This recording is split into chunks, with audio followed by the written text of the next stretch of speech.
Buenos días, distinguidos alumnos, o buenas tardes, si es tarde.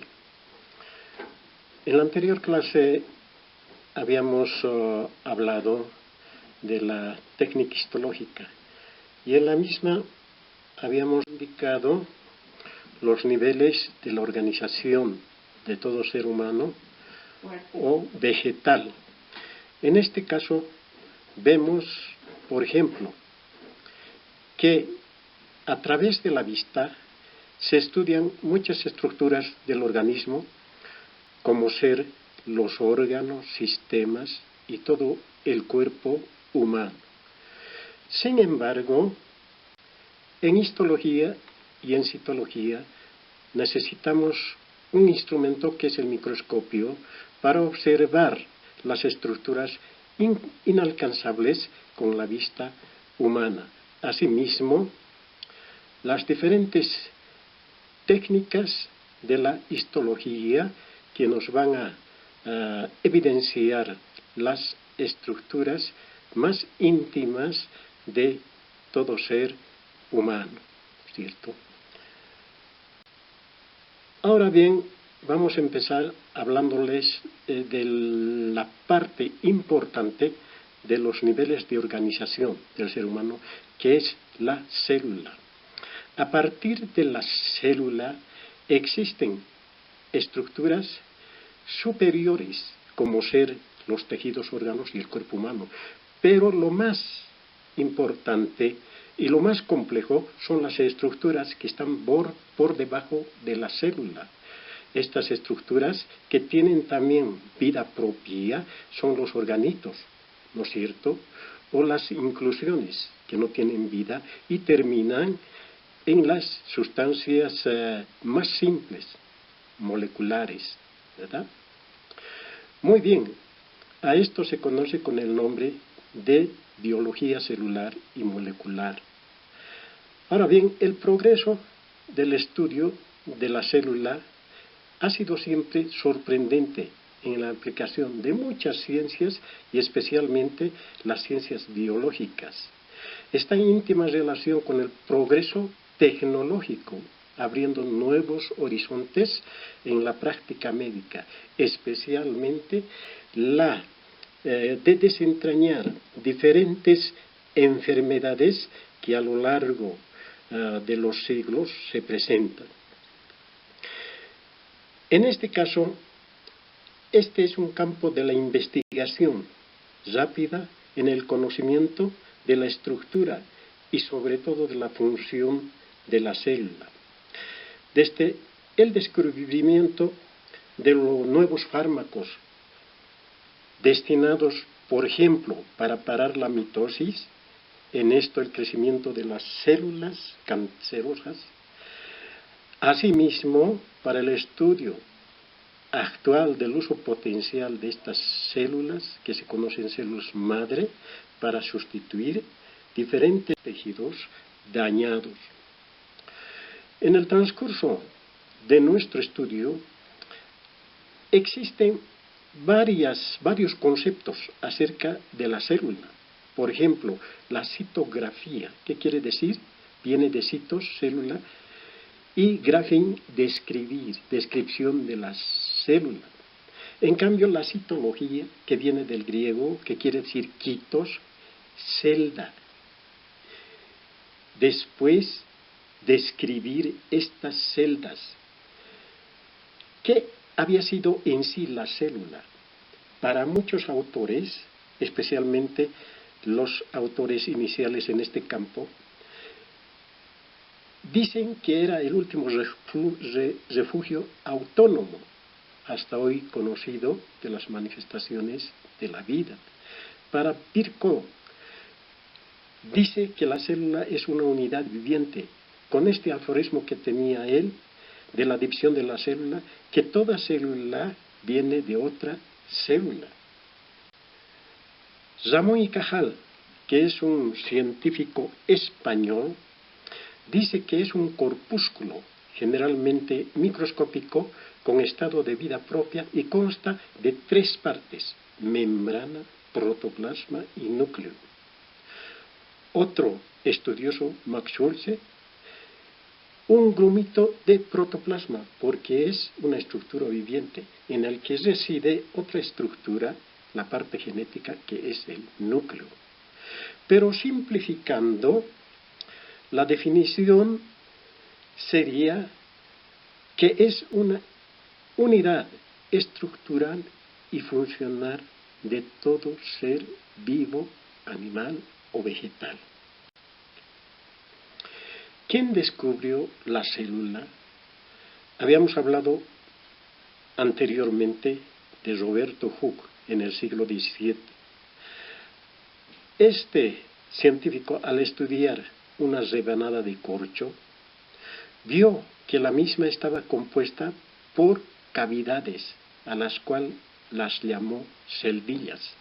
Estas celdillas estaban limitadas por paredes recias, ¿no es cierto?, a las que él denominó células, ¿verdad? Y de ahí viene el nombre y se conserva hasta hoy de la palabra célula. Leeuwenhoek y Malpighi, por ejemplo, en sus microscopios, lo mismo en este siglo XVII, descubre las células animales. Esto al observar en charcos, en fluidos como ser la sangre, elementos, ¿no es cierto?, correspondientes a las células.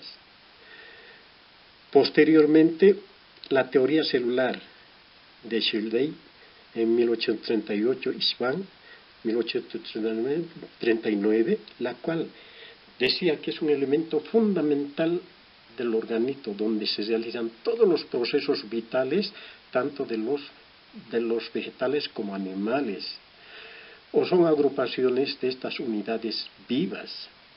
A partir de entonces, la citología se transformó en una importante rama de la investigación microscópica, descubriendo muchas enfermedades, siendo el creador de la citopatología Virchow en el año 1821. Acá tenemos una imagen realizada por Hooke de una rebanada de corcho, en donde vemos claramente esas cavidades que son las celdillas y sus paredes rígidas.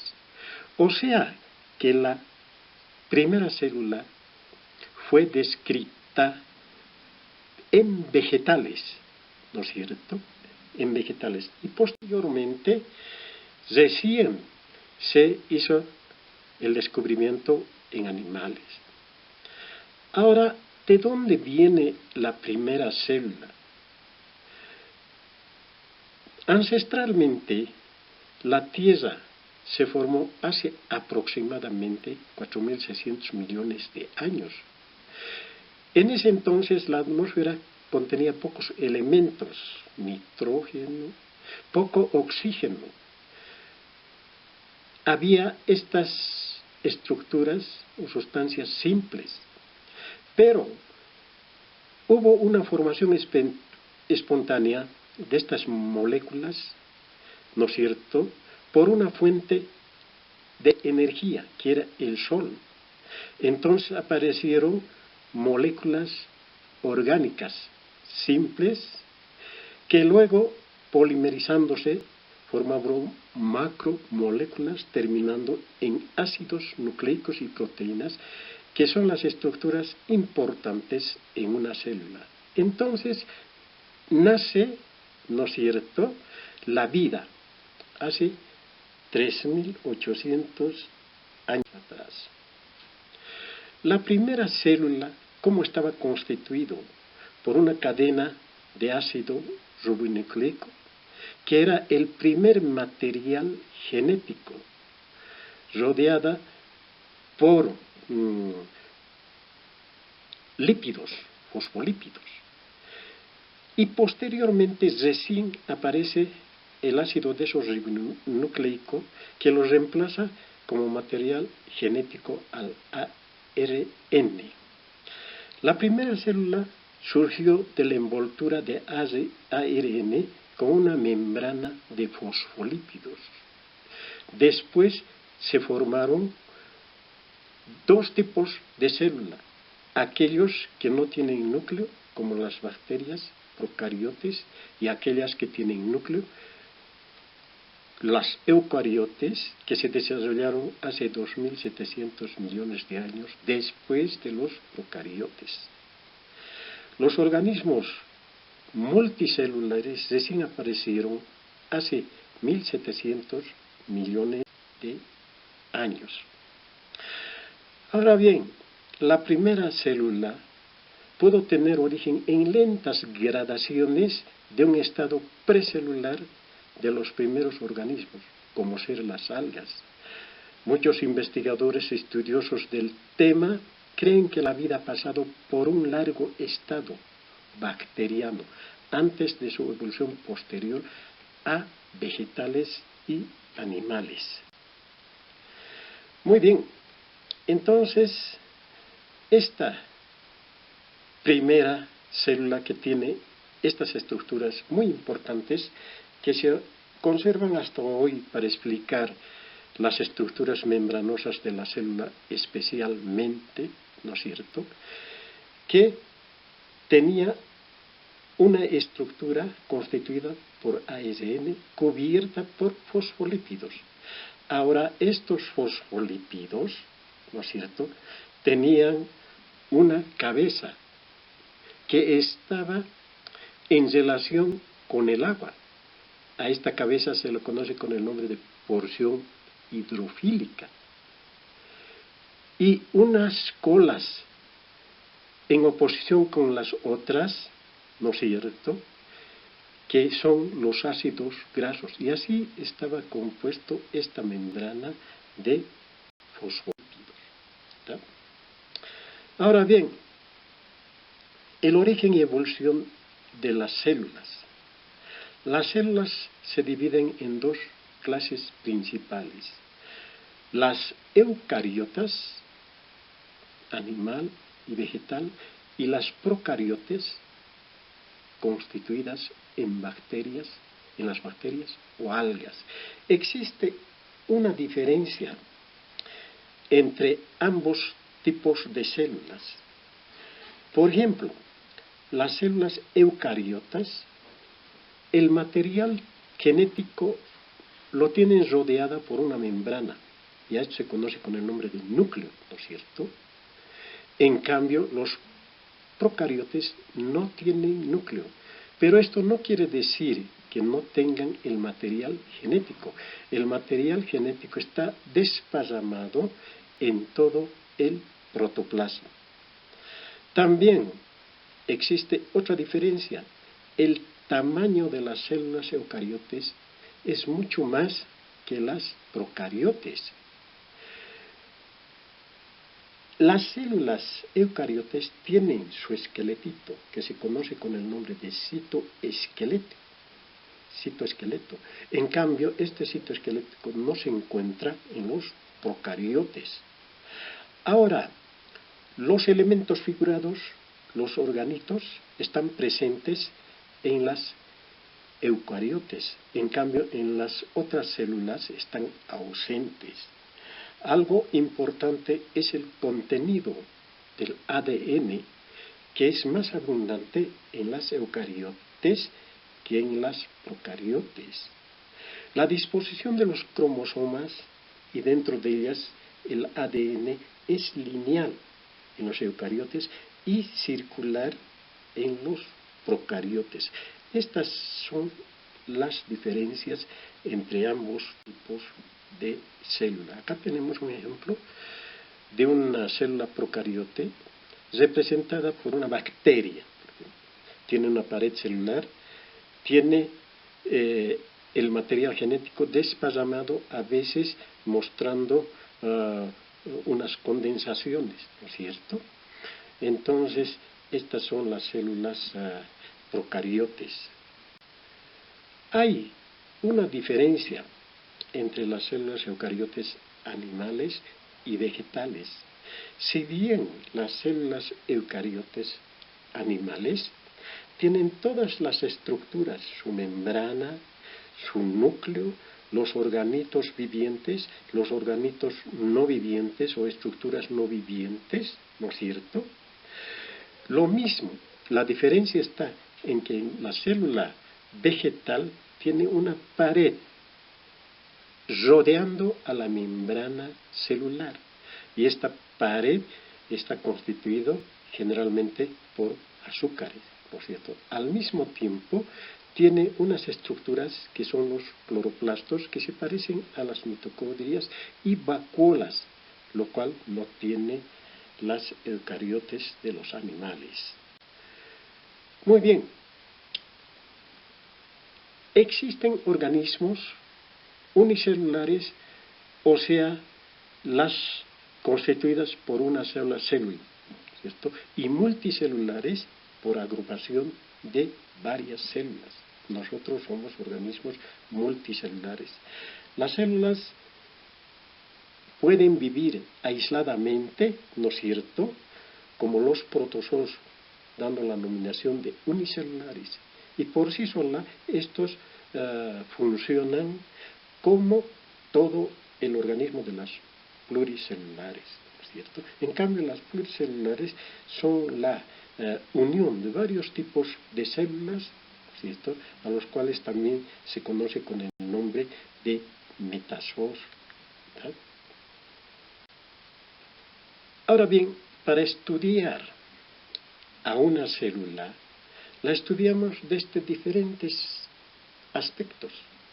Por ejemplo, aspectos citomorfológicos, en lo cual vemos el número de células. Existe en nuestro organismo más o menos 1013 clases de células que se agrupan en 5 tipos. La forma también es muy diversa de acuerdo a la función de las mismas, ¿cierto? O sea, la forma hace a la función o viceversa. El tamaño también es variable, teniendo células que miden hasta 5 micras, como los gránulos del cerebelo, hasta otras más grandes, ¿no es cierto?, como las prolongaciones de las neuronas, que pueden llegar a medir hasta 1 metro, ¿verdad? Consistencia, generalmente una consistencia fluida. Algunas tienen cierta elasticidad para atravesar, ¿no es cierto?, ciertas estructuras como los leucocitos y eritrocitos. La coloración de las células, por lo general, son incoloras, pero existen coloraciones naturales, como los melanocitos, que le dan esa coloración de color marrón, que son pigmentos de melanina, que van a producir la coloración de la piel, ¿no es cierto? Casi todas son transparentes. Hay también una individualidad celular. Ahora bien, las primeras células, como el óvulo, siempre fueron esféricas. Después se han ido diferenciando a los diferentes tipos de células con su morfología diversa, ¿no es cierto? Ahora, esta célula, por ejemplo, tiene todas sus estructuras: la membrana plasmática, el núcleo, el protoplasma, los organitos y las inclusiones, ¿verdad?, esférica. Ahora, de acuerdo a sus funciones, pueden tener diversas formas. Acá tenemos, por ejemplo, formas cilíndricas, formas cúbicas, que se presentan, por ejemplo, en conductos de algunas glándulas, ¿cierto?, en el epitelio superficial del ovario, en el revestimiento de los folículos tiroideos. Todos esos tienen las 3 dimensiones, formas cúbicas. Formas planas, como un mosaico, ¿verdad?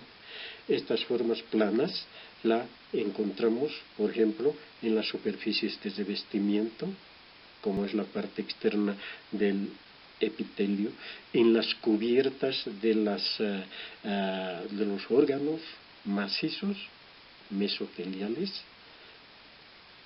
En los revestimientos de los vasos, células endoteliales, todas ellas son planas, ¿verdad?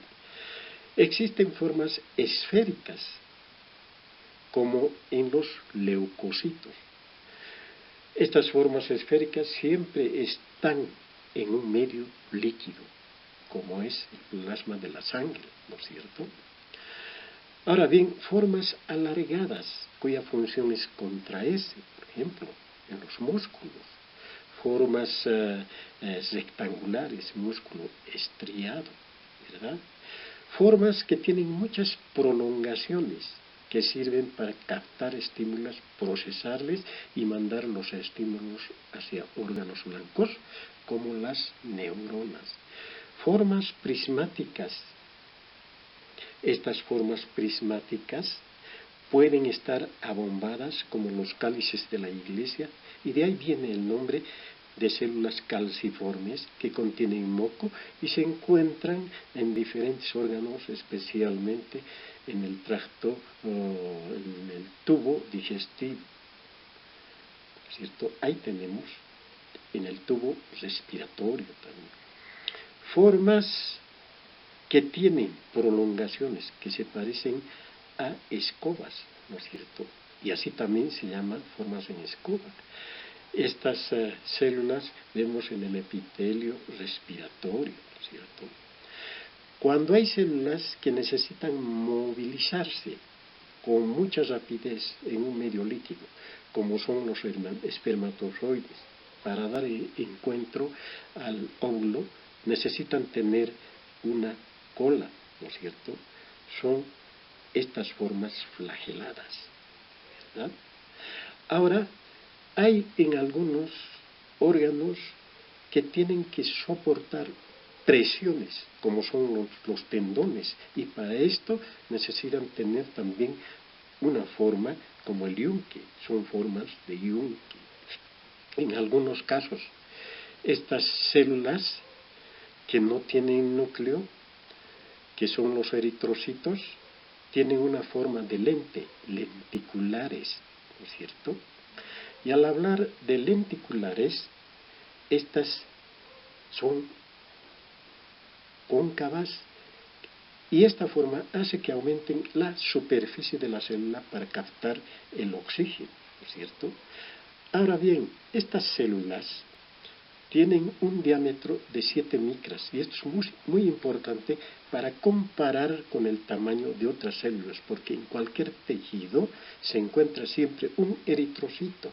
O sea, esta forma es muy clave para darnos, ¿no es cierto?, lugar al tamaño de otras células, ¿verdad? Ahora bien, acá tenemos células planas, ¿verdad? La cubierta de los pulmones, que se llama mesotelio. O también en las luces de los vasos, estas formas planas se conocen con el nombre de endotelios, ¿cierto? En otros lugares, como ser los pulmones, en un pulmón, como está abajo y a la derecha de este pulmón macroscópico, existen muchas estructuras, desde las vías respiratorias y las unidades respiratorias, que son los alvéolos. Estos alvéolos, donde se produce el intercambio oxígeno anhídrido carbónico, que se conoce con el nombre de matosis, tiene formas planas, ¿no es cierto? Las otras van cambiando de formas hasta existir formas ciliadas en las partes superiores. Ahora, formas planas existen también de acuerdo a la diferenciación de algunos tejidos. Por ejemplo, en este caso, que es una piel gruesa, ¿no es cierto?, las partes más superficiales que se exfolian se conocen con el nombre de células córneas y son formas planas, ¿verdad? Las de más abajo son, de acuerdo a su maduración, poliédricas, cúbicas, redondas. Ahora bien, formas que se parecen a los cálices son células mucosecretoras, por ejemplo, estas en el intestino de las glándulas del intestino grueso, formas rectangulares que producen la contracción, ¿no es cierto?, en el músculo estriado esquelético. Células en escoba, ya les había dicho, los cilios que se encuentran en las células prismáticas del aparato respiratorio, como es esto. El aparato respiratorio tiene un epitelio cilíndrico pseudoestratificado y ciliado. Estas células son células que se parecen a escoba, y en citopatología también se las conoce como células en escoba. Existen células cúbicas, como en este caso, en los conductos excretores de algunas glándulas, ¿no es cierto?, forma de jaqueta en la pelvis renal. Acá abajo tenemos una forma, un tejido que es el músculo estriado cardíaco, que tiene las células que tienen una forma en pantalón, ¿no es cierto?, en pantalón.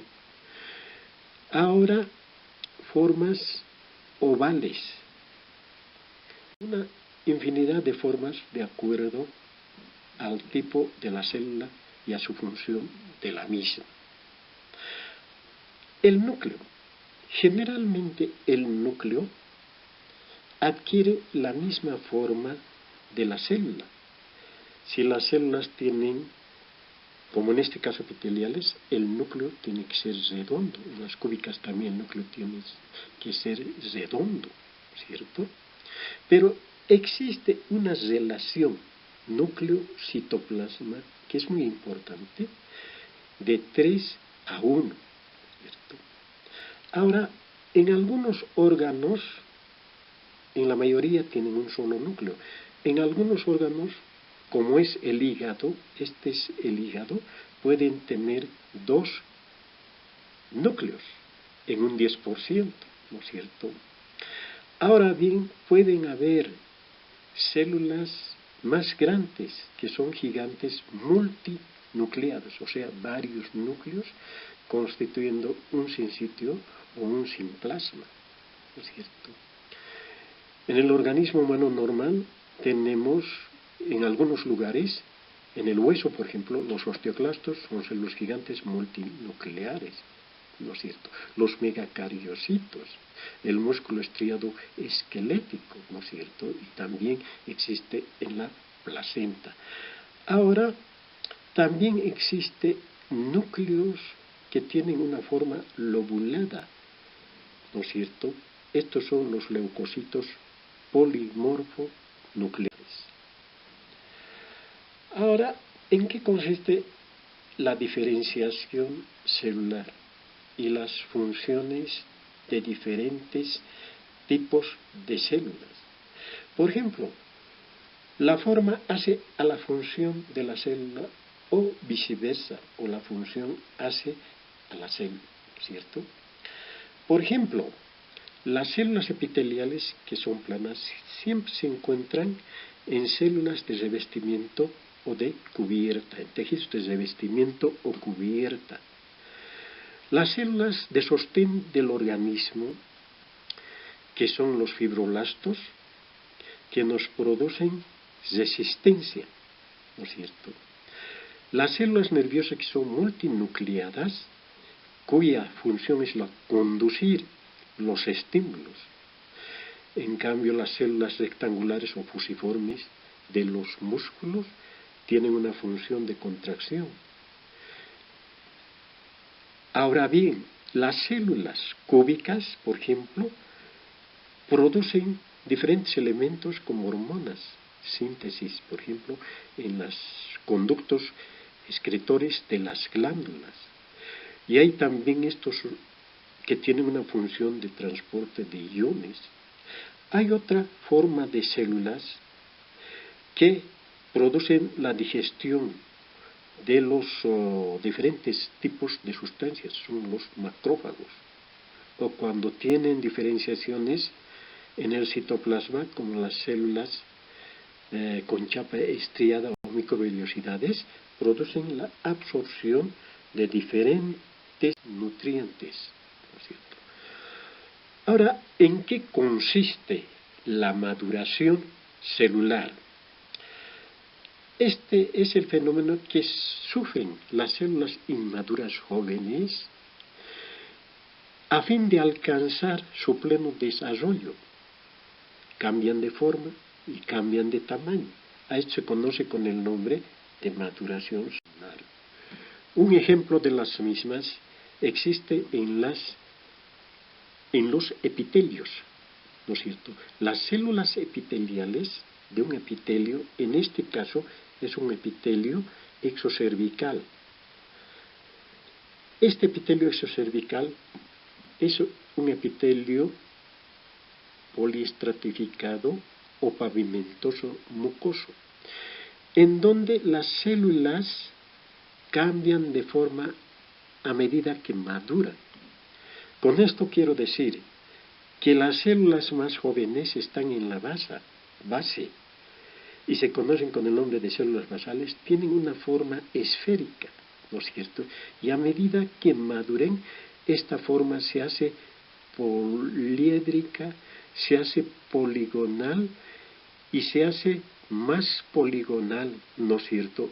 Y al mismo tiempo aumenta el tamaño de la célula, o sea, del citoplasma, y después se van esfoliando. A esto se conoce con el nombre de maduración epitelial, que es muy importante para la interpretación, ¿no es cierto?, de alteraciones neoplásicas. Cuando hay alteraciones neoplásicas, hay una alteración en la maduración normal. Esto quiere decir que cada célula se forma en la base, va madurando hacia la superficie y va esfoliando, eliminando. En este momento que estoy hablando yo, estoy eliminando varias células, ¿no es cierto? Pero al mismo tiempo está siendo renovada por estas células. Una cosa importante es que a medida que la célula va madurando, el citoplasma se va agrandando. ¿Y qué pasa con el núcleo? El núcleo, al contrario, a medida que va madurando la célula, va disminuyendo de tamaño hasta perder y hacerse una especie de láminas córneas, ¿verdad? Muy bien. Dentro de los elementos que tiene el protoplasma, existe la citoquimia, ¿no es cierto? Esta nos muestra los componentes que tiene la célula. Inorgánicos como ser el agua, puesto que en un 70% de las células existe agua. Y los iones, ¿no es cierto? Orgánicas como proteínas, hidratos de carbono, lípidos y ácidos nucleicos en diferentes proporciones, ¿no? Bueno, entonces el cuerpo humano había tenido alrededor de 1013 tipos de células que se agrupan en 200 grupos de células, cada una de ellas especializada para una función definitiva. La diversidad exhibida por los diferentes tipos de células es sorprendente.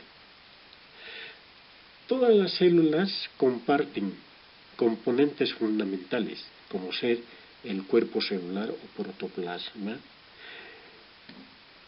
el núcleo, el centriolo, aparato de Golgi, o sea, todos los elementos formes, o sea, elementos membranosos o no membranosos, ¿no? Ahora bien, vista al microscopio óptico, ¿cómo había sido los constituyentes de una célula? Tiene una membrana celular, pero al microscopio óptico esta delimitación no se la observa. Solamente esta membrana celular se la ve al microscopio electrónico. Lo que vemos acá es los azúcares, o sea, el glucocálix, que delimita, ¿no es cierto?, a la célula. Ahora, el componente de la célula es el protoplasma, ¿no es cierto? Y el protoplasma alberga al núcleo. Ahora bien, el límite entre la membrana del núcleo y la membrana de la célula se conoce con el nombre de citoplasma.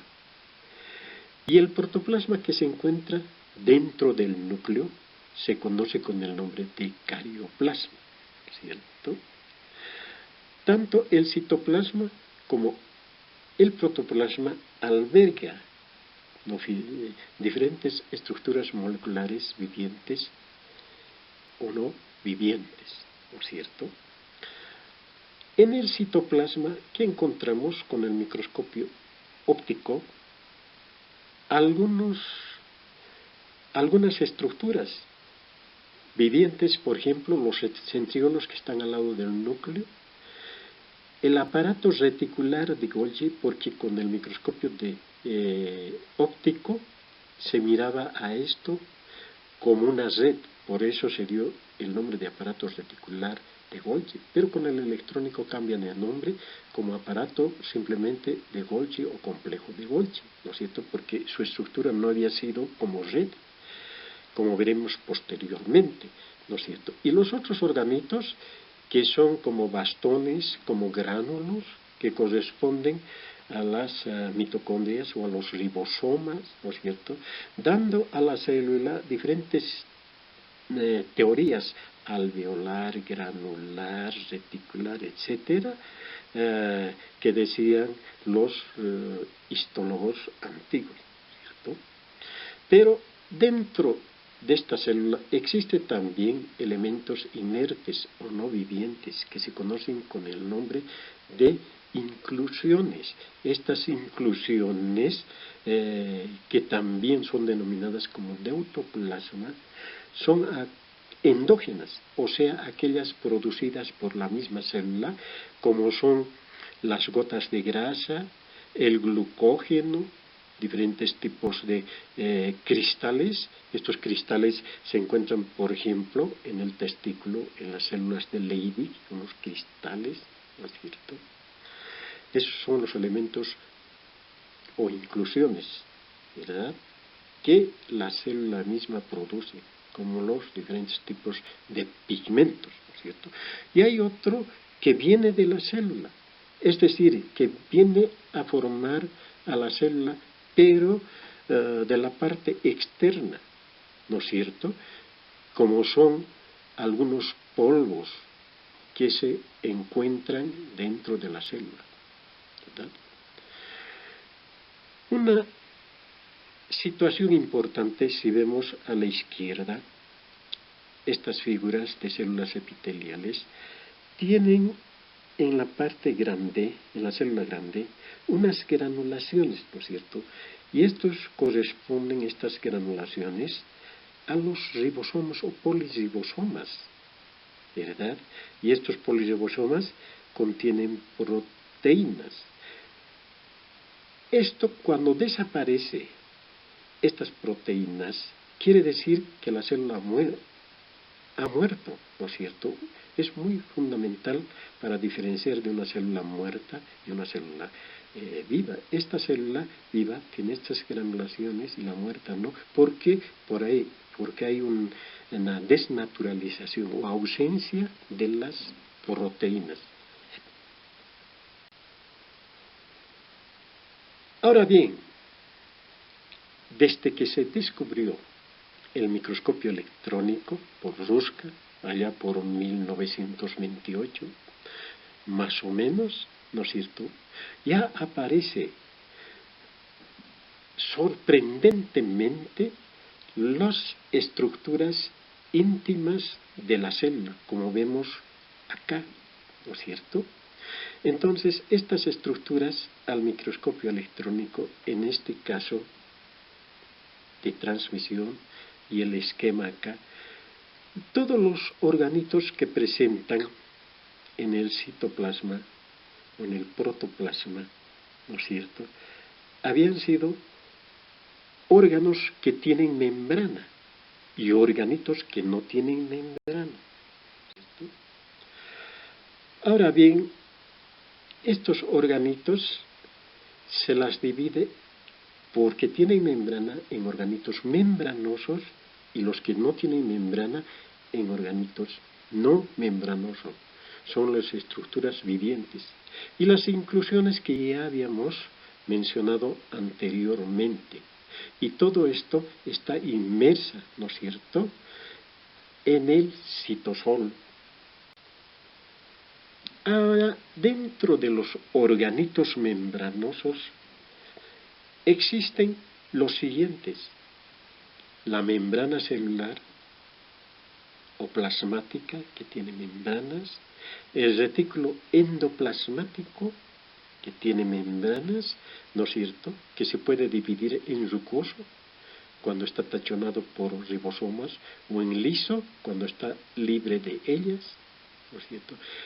El aparato de Golgi, aquí ya no se llama aparato reticular, ya no son redes, sino son otras estructuras membranosas, que es el aparato reticular o complejo de Golgi. Las mitocondrias, los lisosomas, endosomas, peroxisomas, todos estos que tienen sus funciones específicas en la célula. Hablando de la membrana plasmática, llamada también plasmalema, podemos decir que una membrana, ¿qué es una membrana? Una membrana es aquella estructura que permite separar dos compartimientos entre sí. En la célula es la barrera que separa el medio externo del medio interno. Ya fue descrita por Marcelo Malpighi en 1671. Es una estructura altamente especializada que posee permeabilidad selectiva y controlada para sus diferentes tipos de funciones. Se modifica en algunas situaciones para cumplir estas funciones. Ahora, el espesor de la membrana plasmática es de 8 a 10, generalmente 10 nanomicrones. Eso es un espesor estándar. La composición química de las membranas están realizadas por lípidos en un 50%, proteínas en un 45% y azúcares o carbohidratos en un 5%. Los lípidos están constituidos por fosfolípidos, que son de varias variedades, como la fosfatidilcolina, fosfatidil-etanolamina, fosfatidilserina, esfignomielina y fosfatidil-inositol. Son estos los fosfolípidos. Y no solamente existen los fosfolípidos, sino también existe inmersas en las mismas el colesterol, ¿cierto? En cuanto a las proteínas, existen proteínas periféricas, o sea que están en el lado de la membrana, tanto hacia extracelular o intracelular, periféricas o integrales o estructurales que están en el espesor de la membrana de fosfolípido, ¿cierto? Los hidratos de carbono, que están asociados a los lípidos formando glucolípidos o a las proteínas formando glucoproteínas. Esta es una estructura de la composición de los fosfolípidos. ¿Cómo se disponen? En dos láminas, ¿no es cierto?, opuestas entre sí. Y estas láminas opuestas están constituidas por unas cabezas polares o hidrofílicos, ¿no es cierto?, y unas colas hidrofóbicas de ácidos grasos, hidrofóbicas.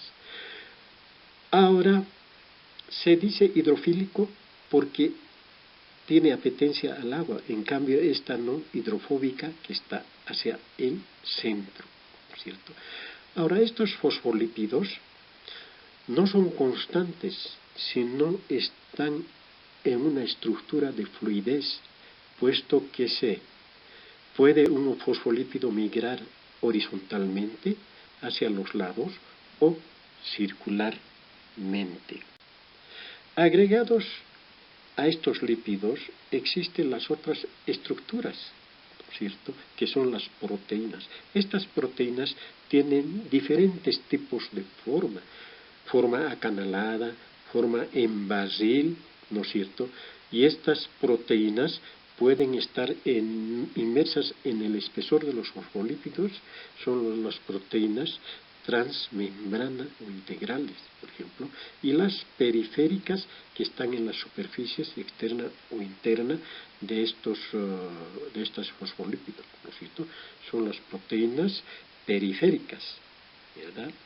Ahora, estas proteínas pueden tener las que tienen luces, un solo canal o varios canales, ¿verdad? Y esto hace a la función de la membrana celular, que tiene múltiples tipos de funciones.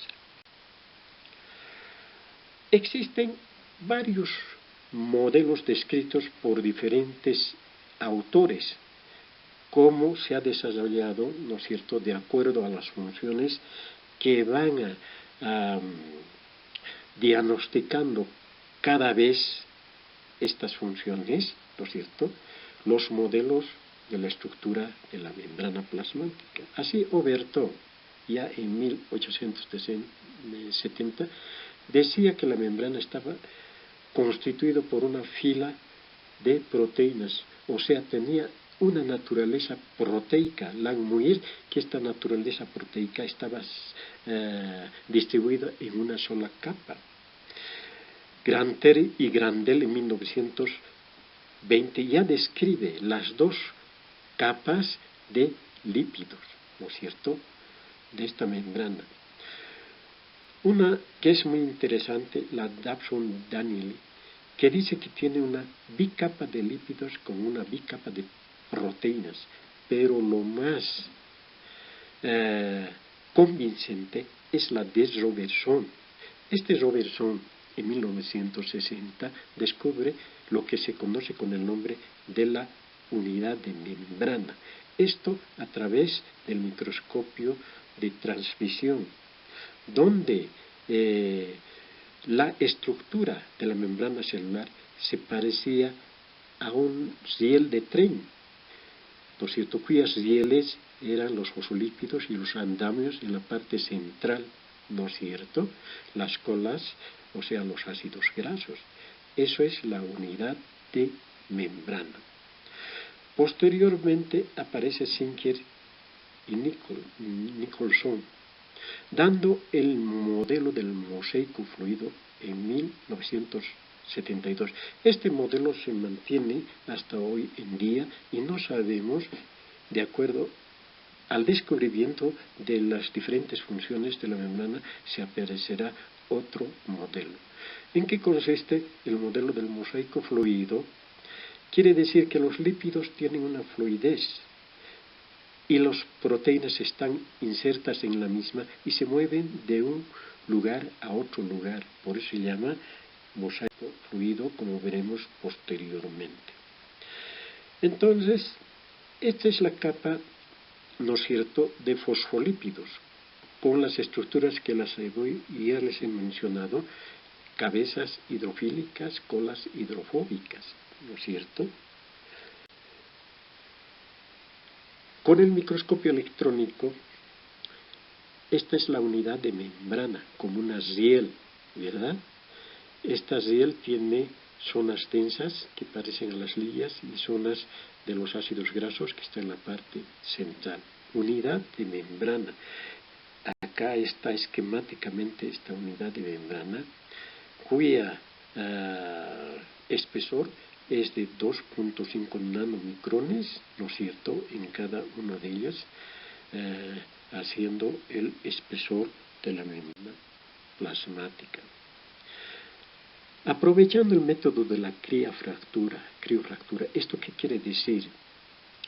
El cortar cuando la membrana celular está congelada, ¿no es cierto? A través de la parte media se hace un corte, entonces se puede evidenciar, ¿no es cierto?, las partes externa e interna de la membrana celular, o sea, de los fosfolípidos, ¿no es cierto?, en la cual con este método se ha visto que las proteínas están insertadas, ¿no es cierto?, ya sea en el espesor o en la periferia de estas membranas, produciendo caras, por ejemplo, cara E a la parte interna de la lámina externa, cara P a la parte externa de la lámina interna, ¿no es cierto? Y estos de color blanco son las proteínas, y las proteínas son en número más abundante en la lámina interna, ¿no es cierto?, como vemos acá, y tanto al microscopio electrónico, que es la capa E y la capa P respectivamente. Asemejamos esto a una envoltura donde llevan los huevos, ¿no es cierto?, semejando a los huevos como a las proteínas y las oquedades donde han quedado las huellas de las proteínas. O, en este caso, del mosaico fluido, ¿no es cierto?, el modelo del mosaico fluido, donde los fosfolípidos tienen una consistencia fluida, ¿no es cierto?, están insertas las proteínas que tienen diferentes formas, acanaladas, en turril, etcétera, ¿no es cierto?, los diferentes tipos de proteínas transmurales y periféricas, ¿verdad? Pero ocurre que a modo de ver un mar, por ejemplo en el mar, el agua correspondería a los líquidos y las proteínas a los icebergs, a los témpanos. Y si vemos eso, los témpanos no están en una situación fija, uno se da la vuelta y ya están en otro lugar. Por eso se llama este modelo del mosaico fluido, ¿verdad?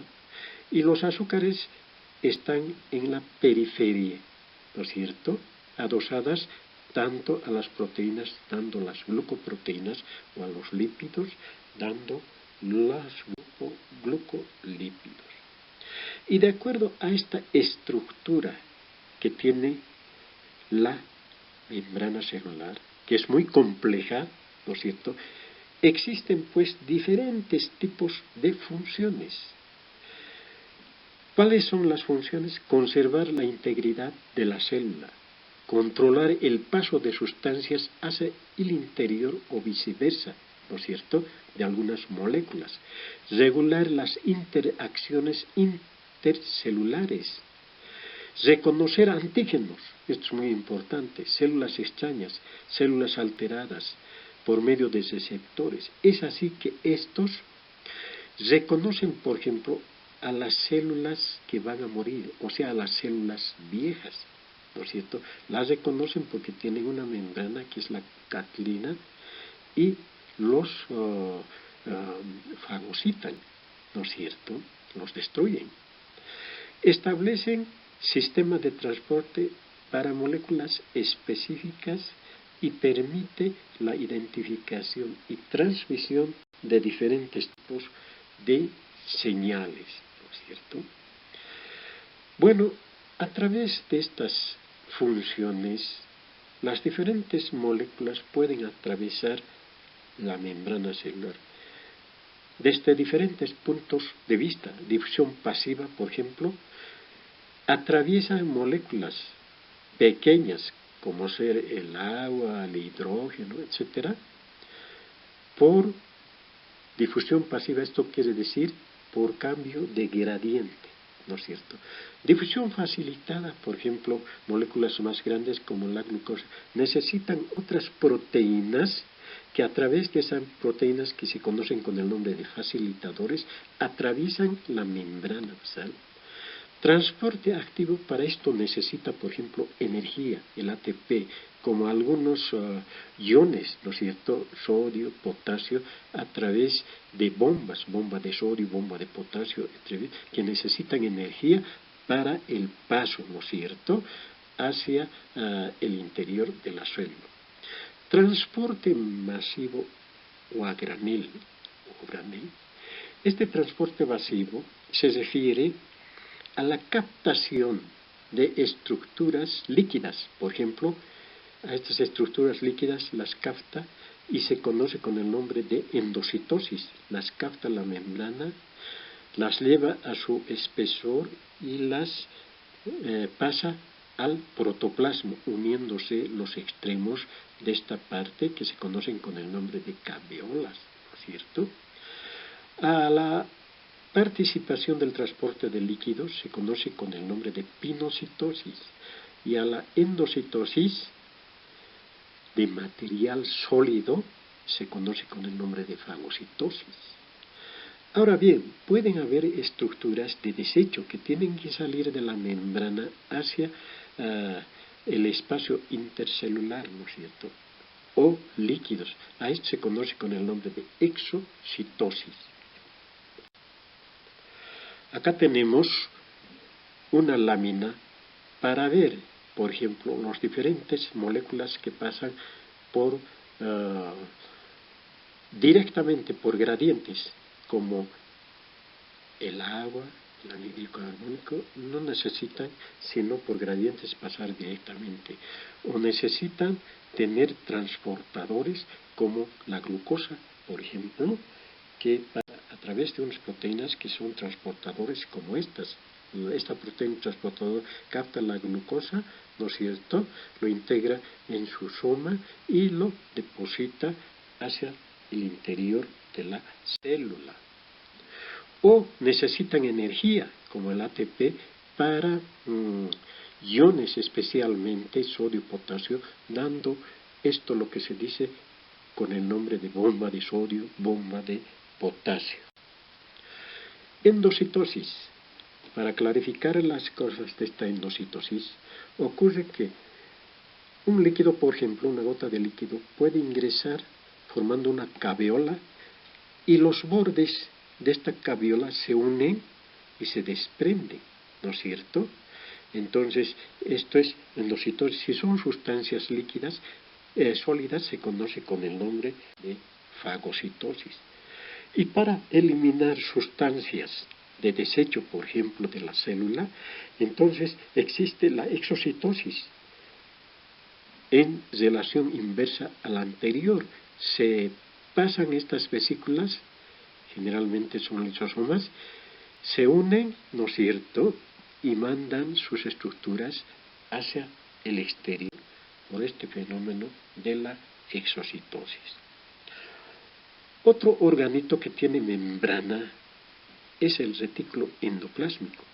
Este organito prácticamente constituye un 50% de todo el espesor del citoplasma. O sea, es el organito más grande. Ahora, este retículo endoplásmico está constituido por túbulos, sacos, que conforman sistemas interconectados entre sí.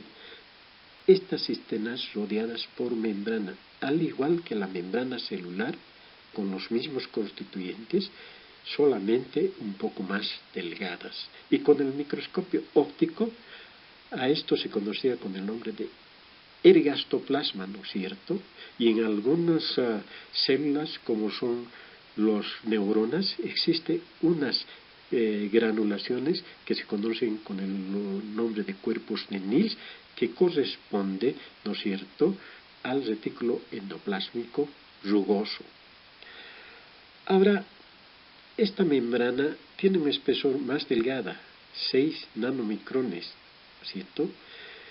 Representa, como les dije anteriormente, la mitad de todas las membranas, ¿no es cierto? Estas se pueden clasificar en dos tipos de retículo, el retículo endoplásmico rugoso y el retículo endoplásmico liso. Ambos tipos de retículo tienen funciones y estructuras diferentes. Por ejemplo, se dice retículo endoplásmico rugoso cuando está tachonado de proteínas y liso cuando no tiene este tachonamiento de proteínas. Ahora, este retículo endoplásmico rugoso, como habíamos dicho, son túbulos y cisternas, ¿no es cierto?, en la cual están adheridas o tachonadas los ribosomas. ¿Y qué hacen los ribosomas? Sintetizan proteínas, ¿no es cierto? O sea, el retículo endoplasmático actúa en la síntesis de proteínas, ¿no es cierto? El procesamiento y distribución de proteínas ya fue descrita por Pallade en 1960. Este retículo endoplasmático se continúa con la membrana nuclear externa.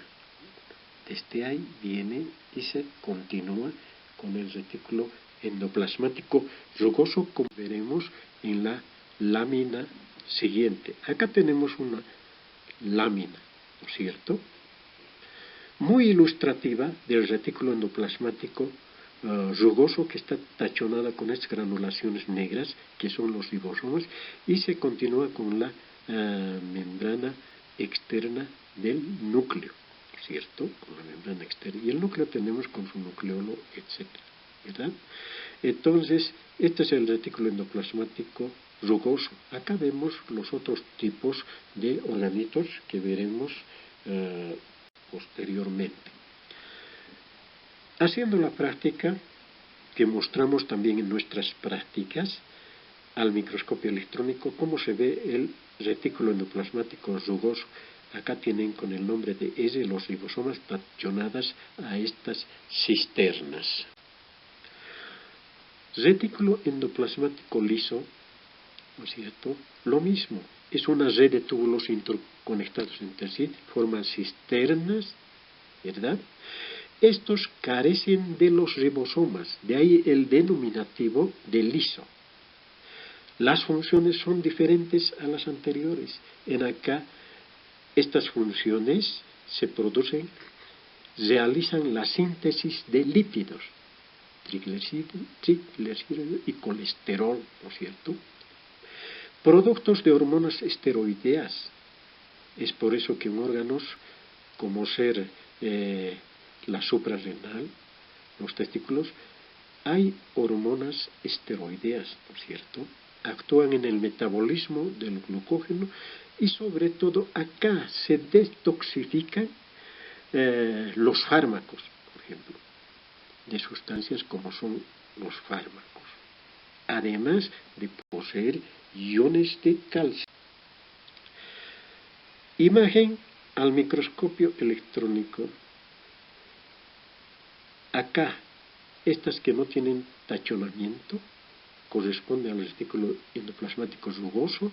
Y aquí encontramos también el retículo rugoso tachonado y el liso sin tachonamiento de proteínas, ¿no?, algunas mitocondrias. Esquemáticamente vean en la superficie de color verde el retículo endoplasmático rugoso con su tachonamiento de ribosomas y el liso sin su tachonamiento de estos ribosomas que tienen, ya les había indicado, funciones muy diferentes ambas. Otro organito membranoso es el aparato de Golgi o complejo de Golgi. Este ya fue descrito como aparato reticular por Golgi en 1978. Al microscopio electrónico está constituido por sacos o cisternas aplanadas y ensanchadas en sus extremos. Es como si nosotros pusiéramos una serie de platos hondos, ¿no es cierto? Así es como está constituido el aparato de Golgi. Están limitadas también por una membrana trilaminar se apilan y se asocian en sus extremos a vesículas. Ahora, este retículo, este apilamiento de platos, tiene una cara cóncava o sit que mira hacia el núcleo, donde ingresan las proteínas que van a ser transformadas en este aparato.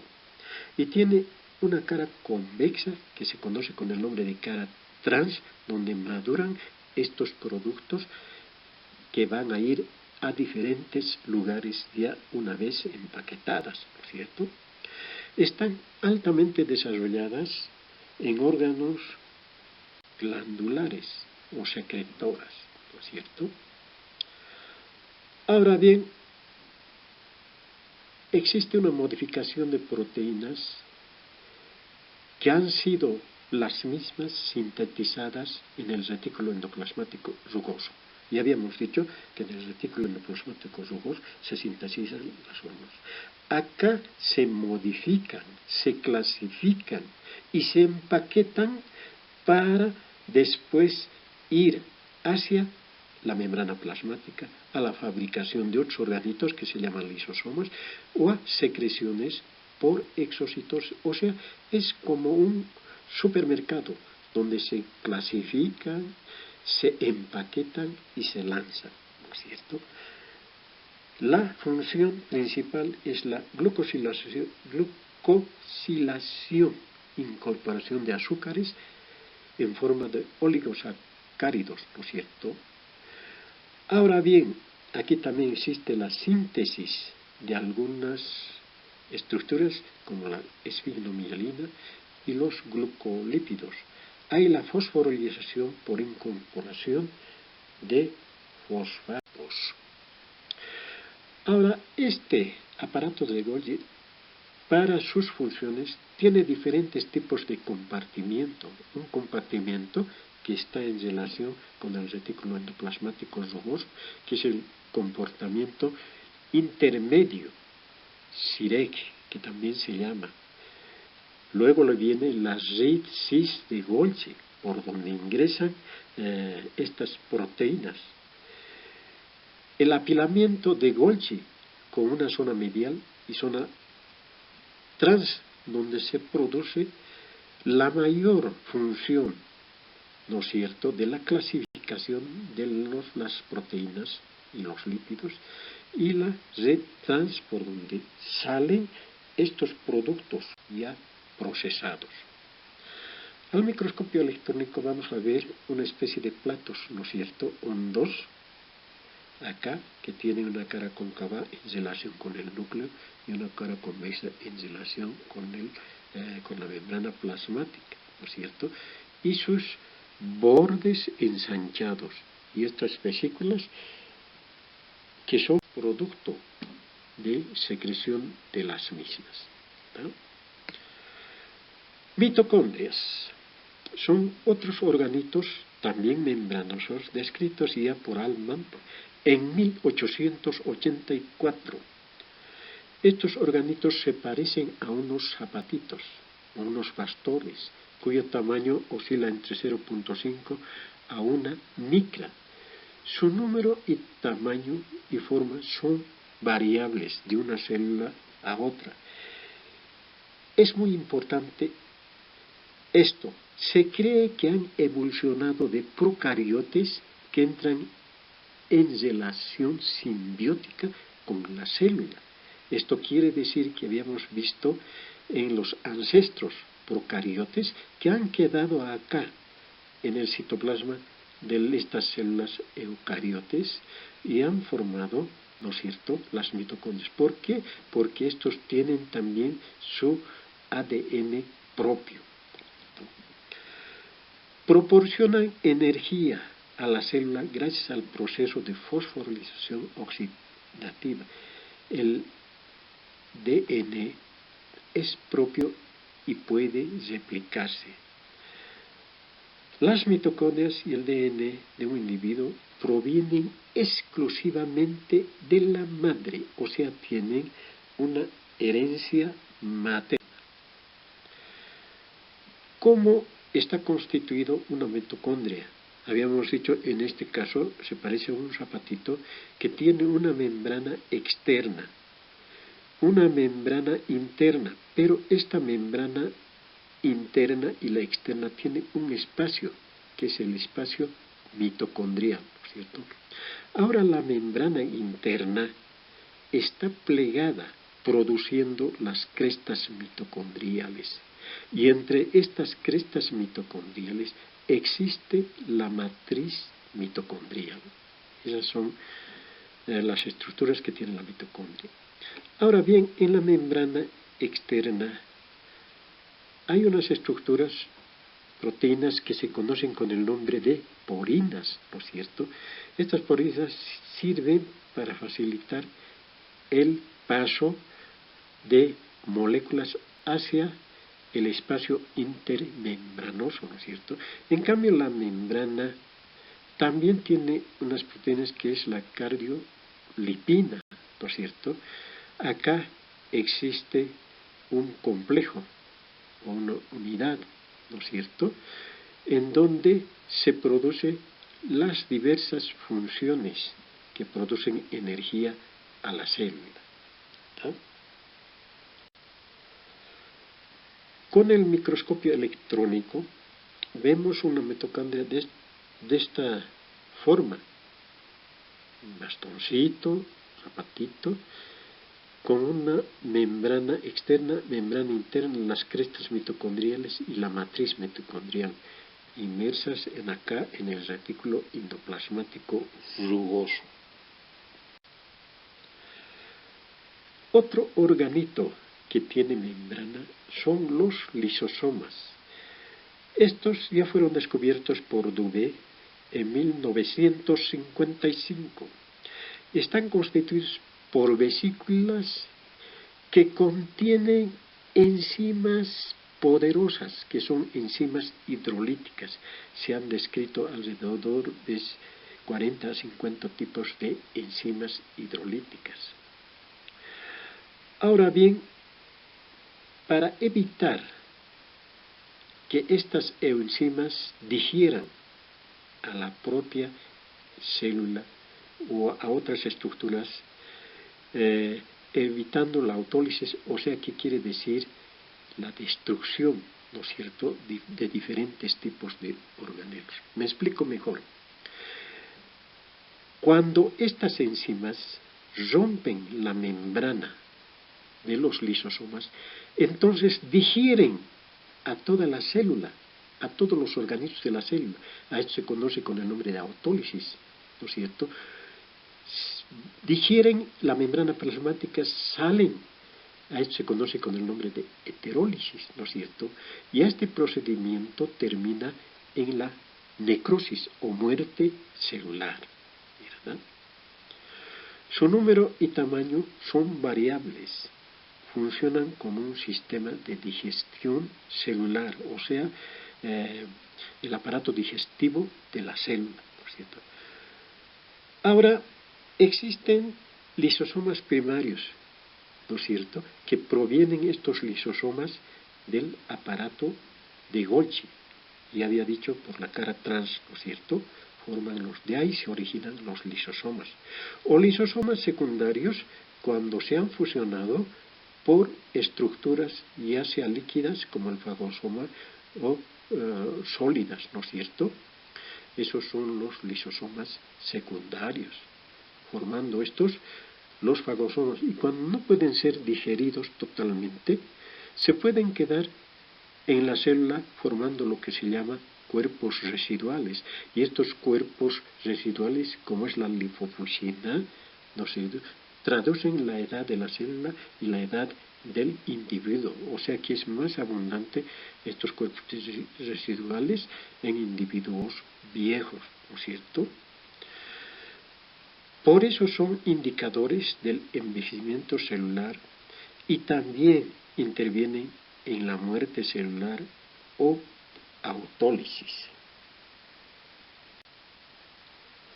Acá tenemos en este esquema de morado estas estructuras vesiculares que son los lisosomas. al microscopio electrónico vemos los lisosomas primarios LI1 que no están destruyendo ninguna estructura. Los lisosomas secundarios, cuando están destruyendo alguna estructura dentro de la misma, ¿no es cierto?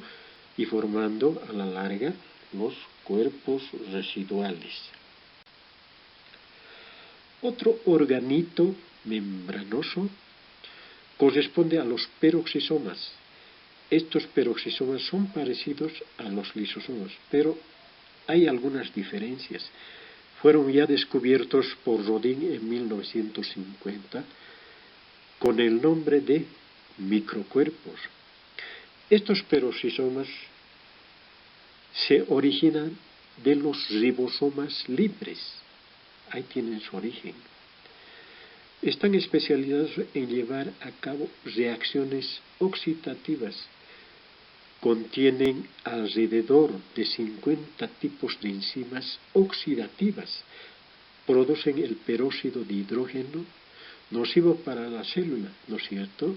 Y lo convierten en agua oxigenada a través de una enzima que es más importante de los lisosomas, de los peroxisomas mejor dicho, que es la catalasa.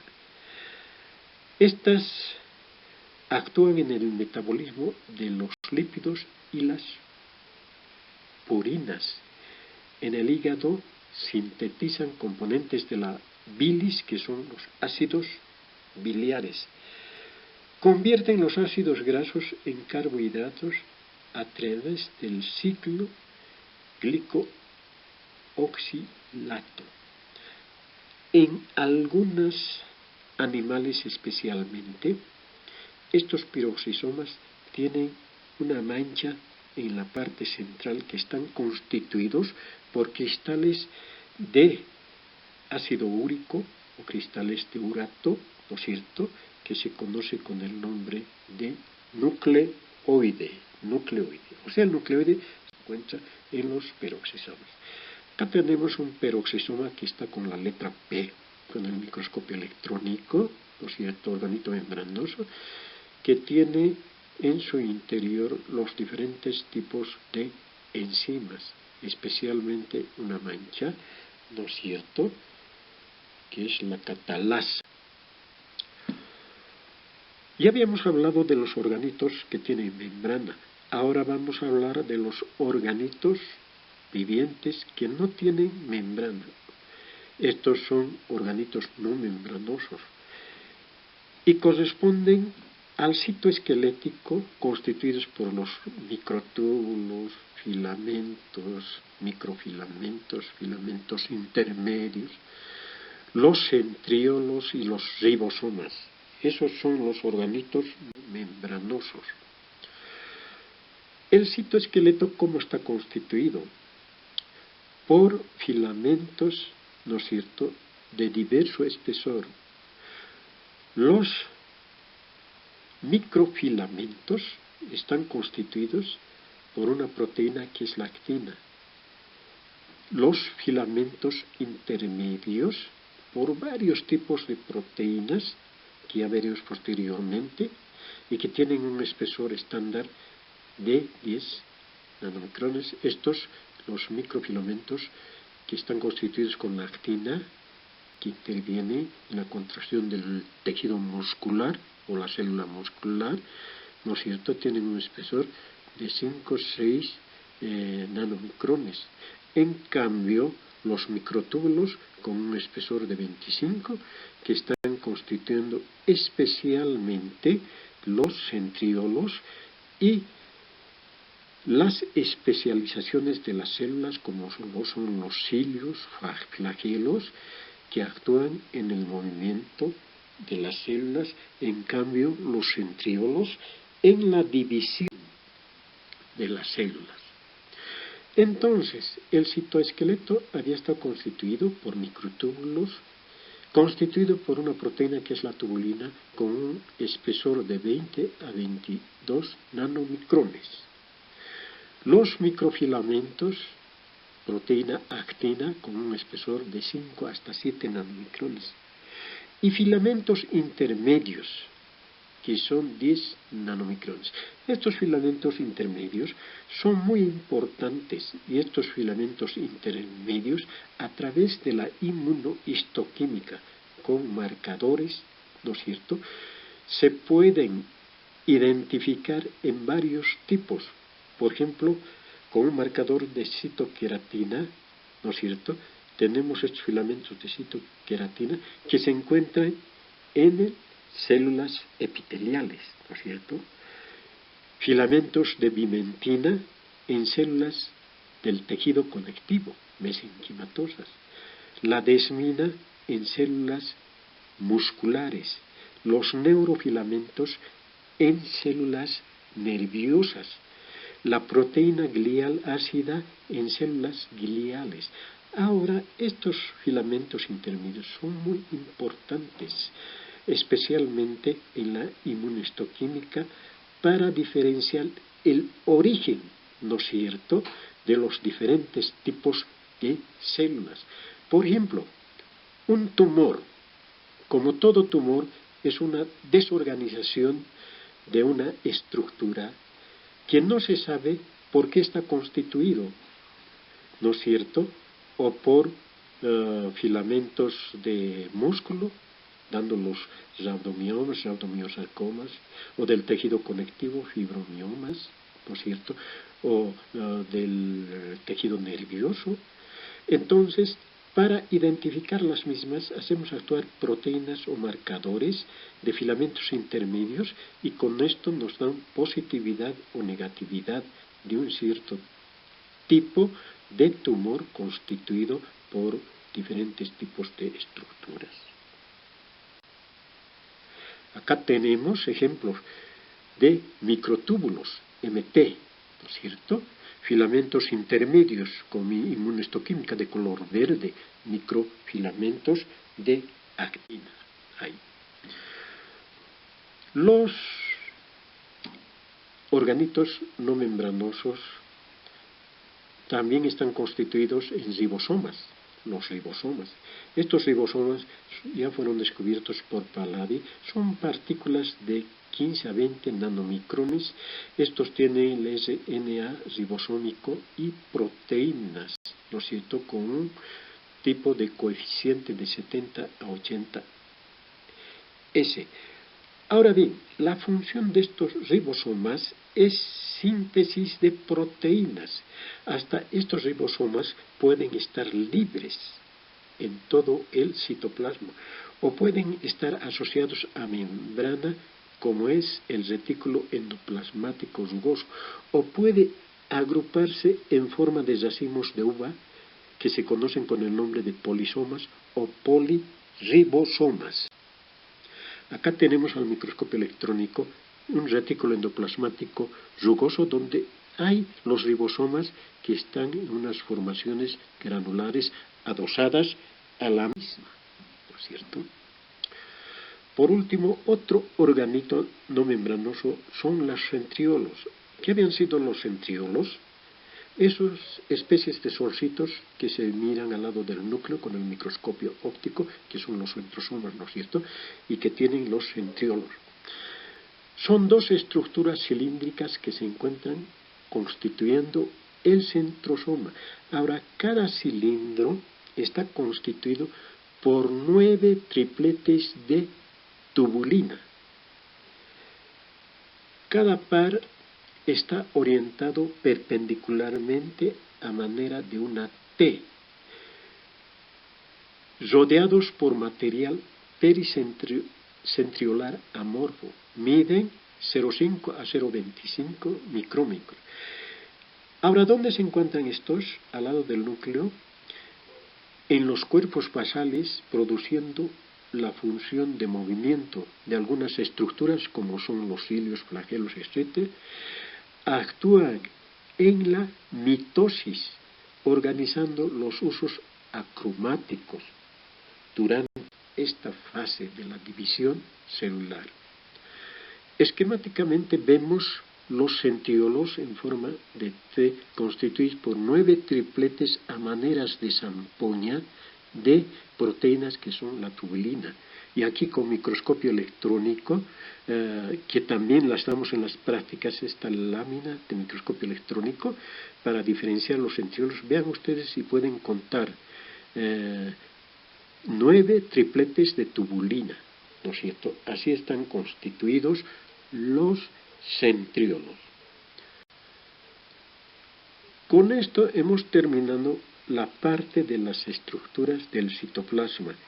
Ahora la otra parte, que corresponde al núcleo, corresponderá a otro docente. Gracias por su atención y cuídense como este niño lo hace de la epidemia del coronavirus que en este momento nos está afectando. Protéjanse. Gracias.